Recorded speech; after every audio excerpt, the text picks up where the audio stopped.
కోసం పతాకంగా నిలిచిన సీఎం సహాయక నిధి చెక్కులను పార్టీలకు అతీతంగా లబ్ధిదారులకు పంపిణీ చేశామని వరంగల్ పశ్చిమ నియోజకవర్గ ఎమ్మెల్యే నాయని రాజేందర్ రెడ్డి అన్నారు. ఇక బాలసముద్రంలోని ఎమ్మెల్యే క్యాంపు కార్యాలయంలో 63 మంది లబ్ధిదారులకు కళ్యాణలక్ష్మి సీఎంఆర్ఎఫ్ చెక్కులను పంపిణీ చేశారు. అయితే ఆరోగ్య సమస్యలు ఎవరికి అయినా ఊహించకుండా వస్తాయని, అయితే అలాంటి సమయంలో ప్రభుత్వ మద్దతు అనేది ప్రజలకు వెన్నంటే నిలిచి అండగా ఉంటుందని అన్నారు.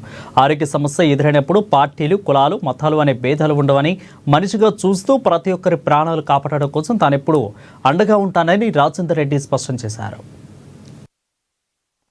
సీఎం రిలీఫ్ ఫండ్ కానివ్వండి, ఆరోగ్యశ్రీ కానివ్వండి, ఏ చెక్స్ కూడా అప్లై చేసిన వారం 10 రోజుల్లోనే చేరాలనే ఉద్దేశంతో ఈ ఏర్పాటు చేయడం జరిగింది.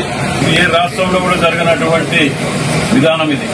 ఎందుకంటే ఇది అప్లై చేసేదే పేదలు కాబట్టి మీరు తీసుకున్నట్టుమే కాకుండా దీనికి సంబంధించిన వాళ్ళు ఇంకెవరైనా ఉన్నా అప్లై చేసుకోవడానికి వారిని ఇక్కడికి ఆఫీసులో ఎప్పటికీ అవైలబిలిటీ ఉంటారో కాబట్టి వారిని కూడా అవసరం ఉన్న వాళ్ళు, ఈ ఇబ్బంది ఉన్న వాళ్ళు ఈ విధంగా అప్లై చేసుకుంటే వారికి తప్పకుండా వస్తుందని